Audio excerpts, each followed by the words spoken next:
They were on us for 51 minutes, and I timed every one of them, because timing it was the only thing I could do. That is not a figure of speech. I had a watch on, and at some point in the first 2 minutes, when the noise started and the wheel went hard over in my hands by itself, my brain did the thing brains do when they are frightened and cannot act, which is that it looked for a job, and the job it found was, note the time. So I noted the time, and then I noted it again and again, and by the end of it I had a sequence of times scribbled on the back of a chart plotter card in pencil that I still have in a drawer in my house. 1641. 1644, first contact on the rudder. 1652, 4 animals visible. 1709, hard impacts, wheel spinning free. 1721, stock sheared. 1732, all gone, 51 minutes. I want to say at the very beginning, before anything else, that they were not trying to hurt us. I have spent 4 years on this now. I have read every paper published on it. I have written to and eventually met 2 of the biologists who study that particular population, and I have sat in a room in Cadiz with a fisherman who has had it happen to him 3 times. And there is not one serious person working on this who believes those animals are hunting boats or attacking people. Not one. That matters to me more than any other part of this story, and by the end I will try to explain why. I am 56. I was 52 when it happened. I ran a small engineering business for 26 years and sold it, and my wife Nuala was a school deputy head and took early retirement in the same 18 months. And the boat was the thing we had been talking about for most of our married life, in the way people talk about things they do not expect to do. She was a 40-foot fiberglass sloop, French-built, 20 years old when we bought her, a good solid production boat of the kind that has crossed every ocean there is, not fast, comfortable, strong, forgiving.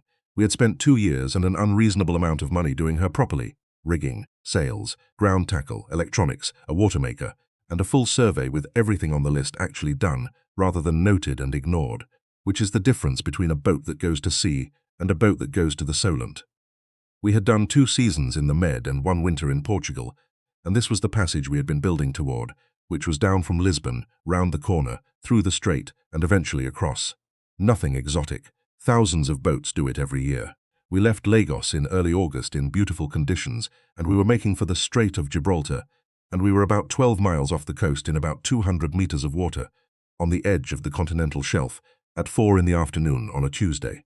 Now I have to explain the geography and the animals, because without it the whole thing sounds like a horror story, and it is not one. There is a population of killer whales that lives in the Strait of Gibraltar and the adjacent Atlantic coast. It is small, around 40 animals, give or take, split into a handful of family groups, and it is genetically and behaviorally distinct from every other killer whale population in the world. They are what is called the Iberian subpopulation, and they are critically endangered.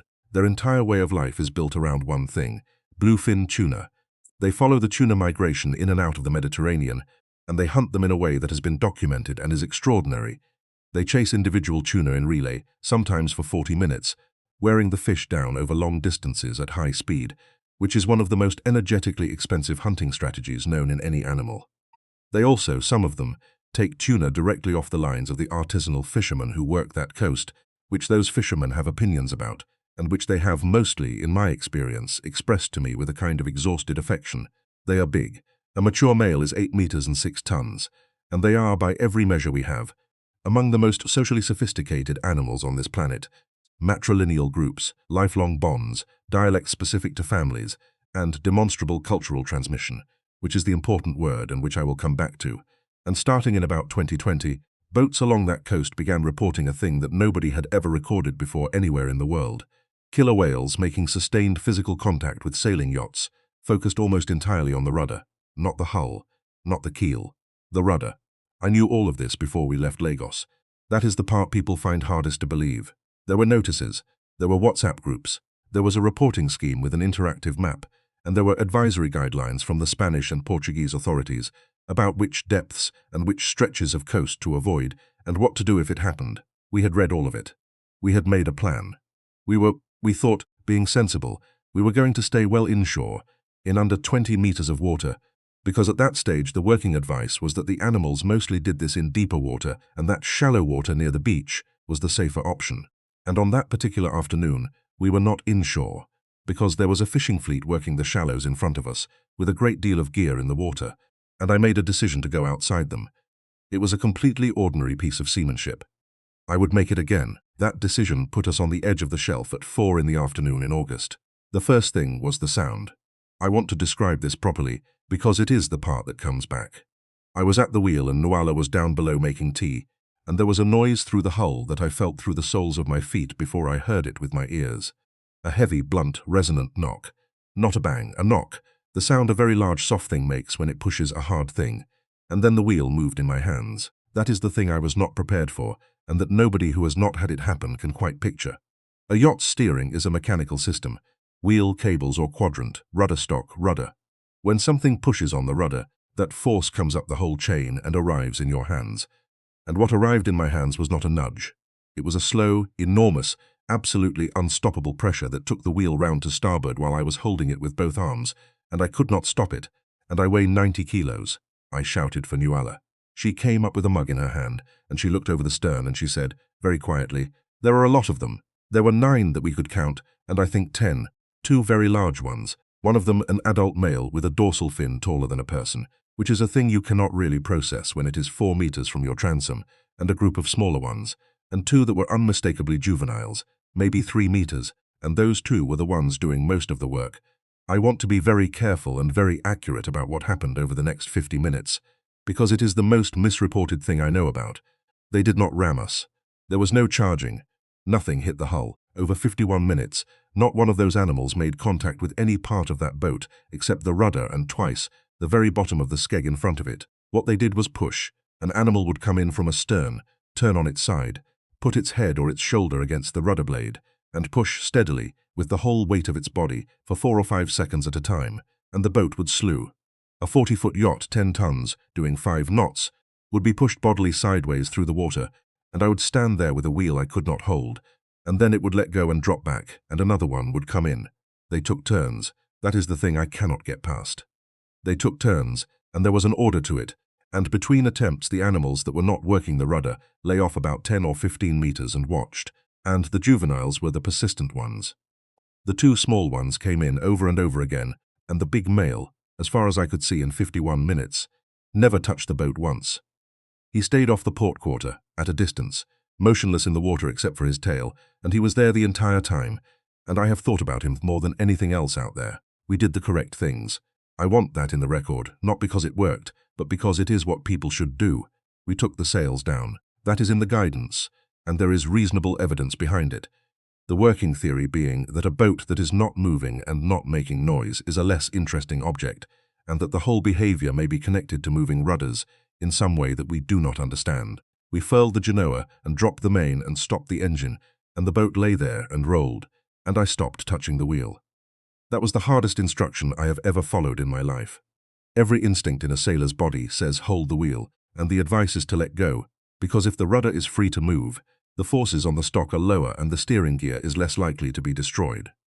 So I stood there with my hands at my sides and watched a wheel spin round and round in front of me, first one way and then the other, and did nothing. We put out a call, not a mayday, a securite, and then later a pan-pan on Channel 16, and we got an answer from Tarifa Traffic within a minute, which I have never stopped being grateful for.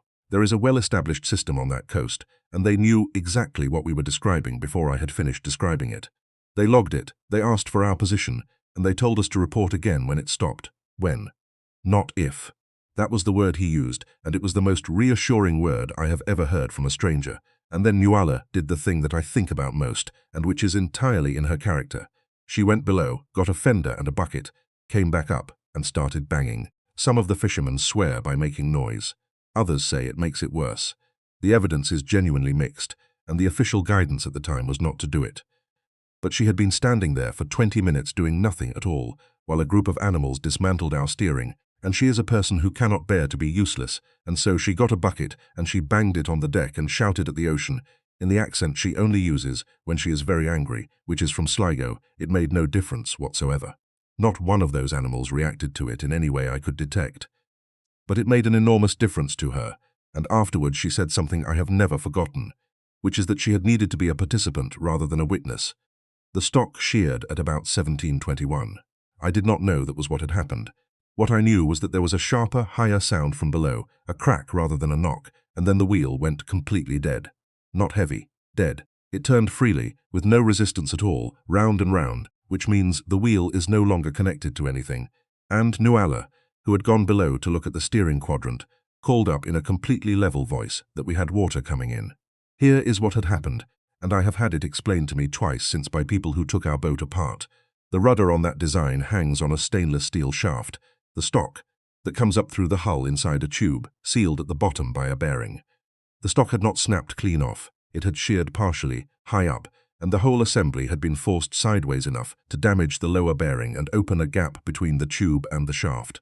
So water was coming up around the stock, into the boat, at a rate that I estimated then as a good deal and that turned out, when we measured it properly by timing the bilge pump, to be somewhere around 40 litres a minute.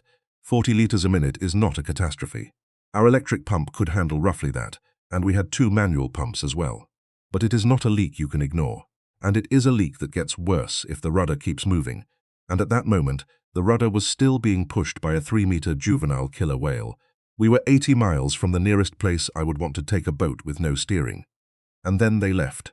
I have been trying to describe this for 4 years, and I have not managed it yet. It was not gradual. At 17:32, by my watch, the pushing simply stopped, and I stood there for perhaps 30 seconds waiting for the next one, and it did not come, and I went to the rail and looked. And they were going, all of them, in a loose line north-northwest, moving unhurriedly, dorsal fins coming up and going down, getting smaller. Not one of them looked back.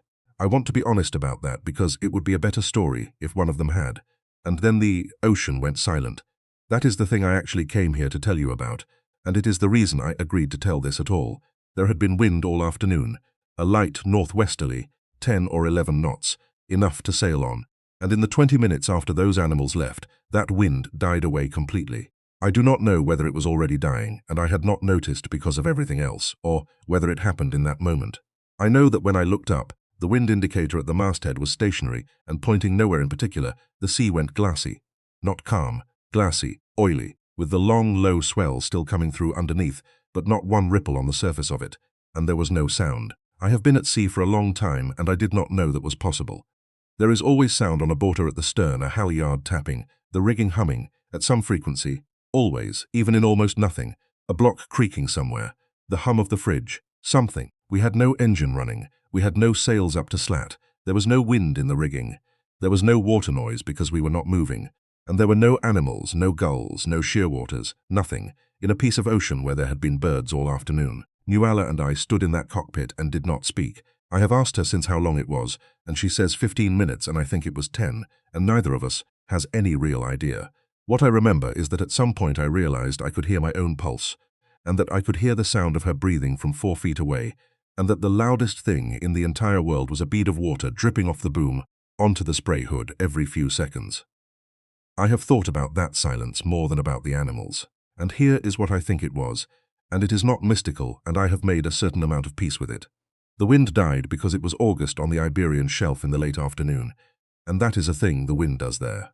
The birds were gone because the birds had been there for the same reason the whales had been there, which is that there was something in the water for all of them. And when the animals moved on, the food had moved on. There is a perfectly ordinary explanation for every single component of it. But what it did to 2 people who had just spent 51 minutes inside an event they could not influence was something else entirely, and it is the closest thing to a religious experience I have ever had. And I am not a religious man. I think what happened is that the silence was the first moment in an hour in which either of us was permitted to feel anything.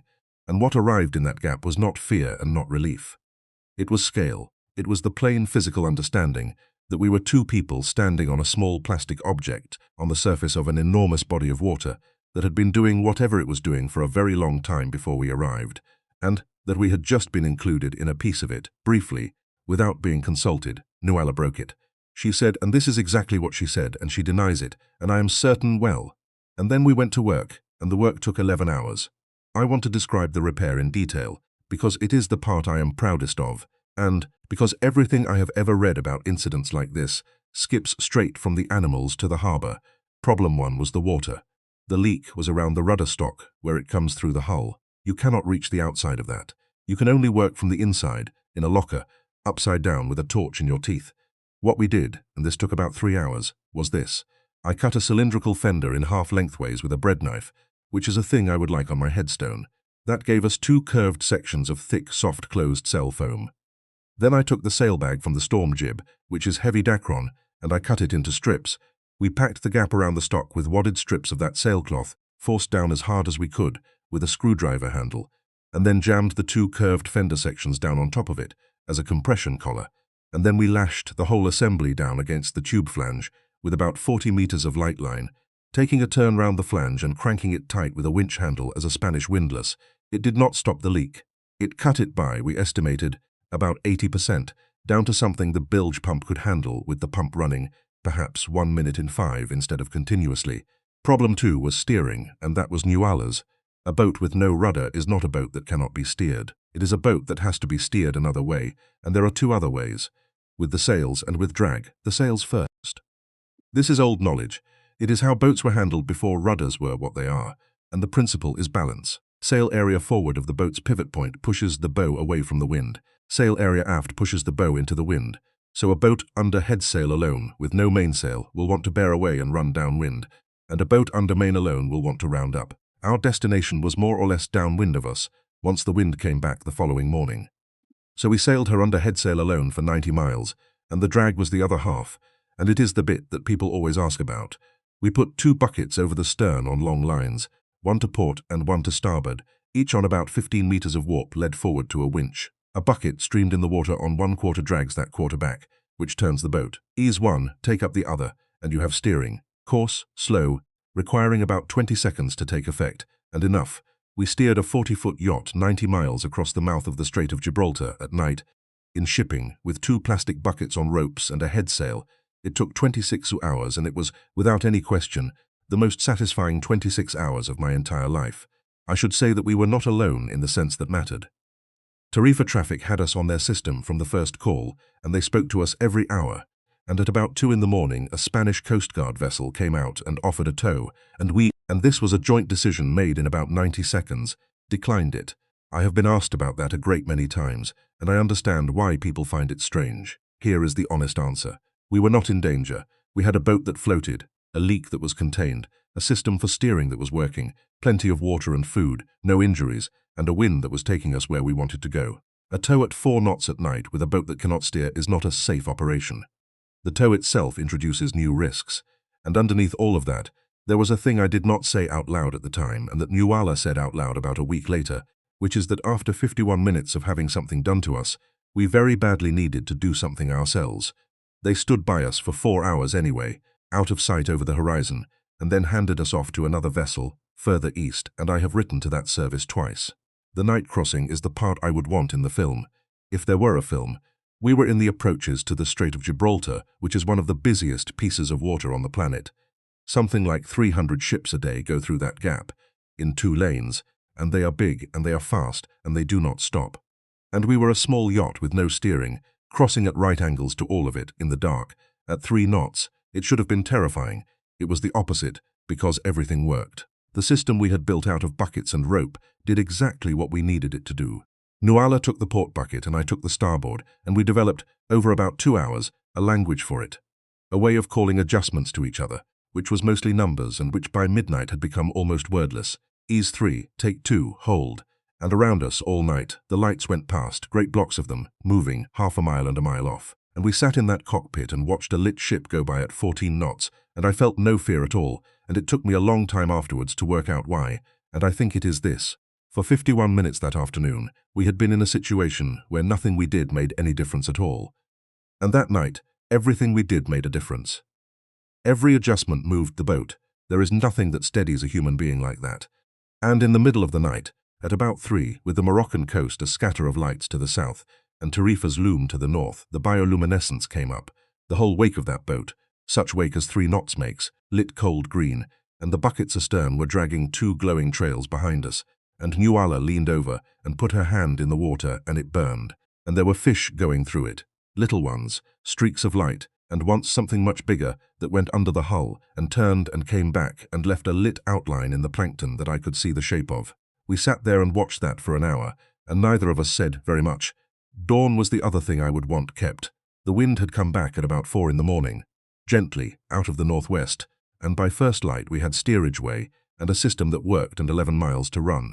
And the light came up over the Spanish coast behind us and lit the whole of that strait, the mountains of Morocco on one side and the Sierra on the other, and between them a piece of water perhaps 8 miles wide, with the whole Mediterranean draining through it in one direction underneath, and the whole Atlantic pouring in on top. That is a real thing, by the way, and it is one of the reasons that stretch of ocean is what it is. The Mediterranean evaporates faster than its rivers can fill it, so it is saltier and denser than the Atlantic, and that heavy water runs out west along the bottom of the strait, while lighter Atlantic water pours in east along the top. Two rivers, in opposite directions, stacked one on top of the other, in the same 8-mile gap, permanently. The tuna go through there because of it. The whales follow the tuna. The fishermen have followed both for 3,000 years. There are Phoenician tuna traps recorded on that coast, and the same technique, more or less, is still used in the same bays. I did not know any of that on the morning I sailed through it with 2 buckets over the stern. I know it now because I could not leave the thing alone afterwards, and it has completely changed what I see when I look at that piece of water on a chart. It is not a gap between two seas. It is a doorway with a permanent two-way current in it, and a migration going through it twice a year, and a family of 40 animals who have organized their entire existence around being there when it happens. And at about 7 that morning, with the sun up and the coast hardening out of the haze, Nuala made porridge. On a boat that had a leak in it and no steering, and had been sailed all night with buckets. She stood in the galley and made porridge and brought 2 bowls up into the cockpit, and we ate it sitting on opposite sides with a bucket rope in each of our free hands, and neither of us said anything for about 20 minutes, and it was the best meal of my life. There is one more thing about the 51 minutes that I have never included when I have told this, and that I want to put down here. At about the 40th minute before the stock went, I lay down on the side deck and put my head over the rail and looked into the water. I do not know why I did it. There was nothing to be gained. But I had spent 40 minutes not being able to see the thing that was happening to my boat, and I went and looked, and one of the juveniles was there, perhaps 1.5 meters under the surface, on its side, 4 feet from my face. It was not moving. It had let go of the rudder, and it was hanging there in the water in that position they get into, tilted, and its eye was above the pectoral fin, and it was looking at me. I want to be careful. I am not going to tell you it was curious, or that there was communication or any of that. I have no idea what was happening in that animal's head, and neither does anybody else. What I can tell you is what I saw, which was an eye, in a face, with a white patch behind it, and that the eye moved, it tracked, from my face to my hand on the rail, and back, and that we stayed like that for something between 4 and 8 seconds. Then it rolled, unhurriedly, and went down and back, and I did not see that individual again. I got up and Nuala asked me what I had seen, and I could not answer her for about a minute, and then I said that they were very beautiful, which was not the useful thing to say at that particular moment, and which was all I had. We came into a marina on the Spanish side at about 6 the following evening, under headsail, with 2 buckets over the stern, and we were met by 4 men from the marina in a REB, who took a line and pulled our bow round in the last 200 meters, because we could not have made the turn otherwise. And there were perhaps 30 people on that pontoon. Word travels on a coast like that, and it had travelled all night, and half of them were sailors who had had it happen to them, and the other half were sailors who were going that way in a fortnight and wanted to know everything. We were on that pontoon until 2 in the morning. Somebody produced a barbecue. A Dutch couple who had lost their rudder entirely 3 weeks earlier and had been towed in cried while we were telling it, and Nuala sat with the woman for about an hour. That is a thing about the sailing community on that coast that I did not expect and that I have never seen written down. It has become, in a strange way, a shared experience, hundreds of boats a year now, an enormous informal network of people who compare notes, a WhatsApp group with 4,000 people in it, a genuinely impressive citizen science reporting effort. Our boat was hauled out the next morning, and the damage was this. The rudder stock sheared about 2/3 of the way through, at the point where it passes the upper bearing. The lower bearing destroyed. The rudder blade itself with 3 sets of tooth scrapes on it, actual scrapes, which the yard photographed for the reporting scheme, and about 1/3 of the trailing edge missing. The hull was completely undamaged, not one mark on it. That is the detail I always give people when they want this to be an attack. 10 animals, 6 tons each, 51 minutes on a boat that was stopped and helpless. If those animals had wanted to destroy that boat, they could have destroyed it in 90 seconds, and instead they touched the rudder, and only the rudder, and every mark on her was aft of the skeg. The repair took 11 weeks, and cost more than I want to write down, and we were, thank God, insured. Now I want to talk about what I have learned since, because it is the part that has changed me, and because I think it is the actual story.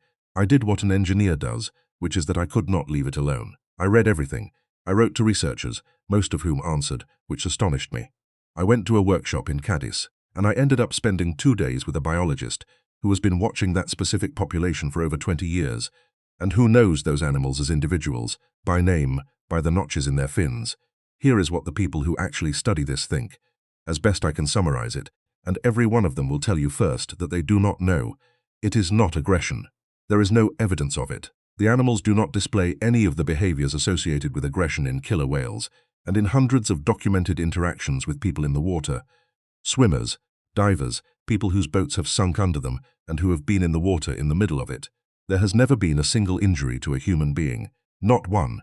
That is an extraordinary fact, and it is the one that gets left out of every headline. The current best thinking is that it is a behavioral fad, a piece of learned behavior that arose in one individual or one family, and spread through the group by social learning, which is a thing this species is very good at, and which has been documented before. There is a famous case from the 1980s in the Pacific Northwest, where killer whales started carrying dead salmon around on their heads, and it swept through several pods and lasted a season and then simply stopped.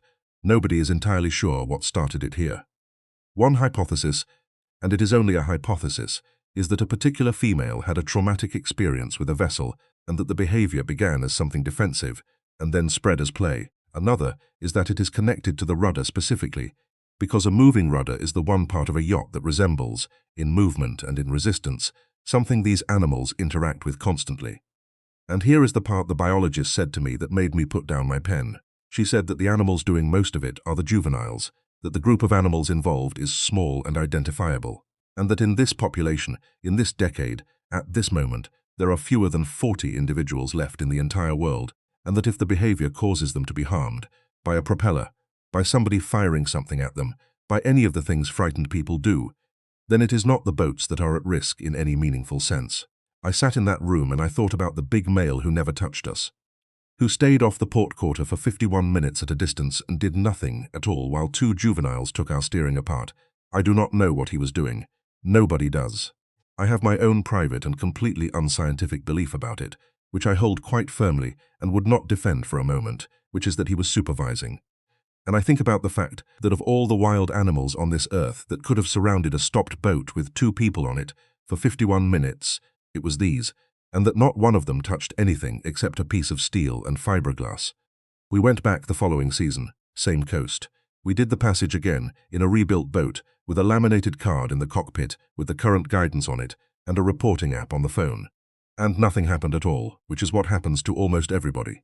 People ask us whether we are frightened of them now, and the answer is no, and it is a strange no, because I would not choose to have it happen again, and I would take reasonable steps to avoid it. But frightened is the wrong word entirely, and here is why. Nothing that afternoon was aimed at us. That is the sentence. There was a family of animals doing something we do not understand, for reasons of their own that have nothing whatsoever to do with human beings, in the water they have lived in for longer than there has been a country on either side of that strait. We put a moving rudder into it. That is the whole of our involvement. And the silence afterwards, that 10 or 15 minutes of no wind and no birds and no sound, was not a message, and it was not a judgment. It was the wind dying at 4 in the afternoon in August, which it does, and birds following food, which they do. But we were standing in it, and I would not give it back for anything. I have been at sea for 30 years, and I had been treating it, without ever admitting it to myself, as a surface, as a thing you cross, with weather on it, that you plan around. And for 51 minutes that afternoon and 10 minutes afterwards, I was made to understand, physically, through my hands on a wheel I could not hold, that it is not a surface. It is a place, with residents, who were there first, and who are engaged in complicated lives that we barely understand, and that will continue tonight, whether anybody is watching or not. We still have the buckets. They are in the cockpit locker of our current boat, the same too, and every so often a visitor picks one up to bail something, and Nuala says, quite sharply, not those. And the piece of chart plotter card is in a drawer in the kitchen with the times on it in pencil, and the last line of it says 1732, all gone. And there is nothing after that, because for the 10 or 15 minutes that followed, neither of us thought to write anything down, and there was nothing to hear, and there was nothing to say.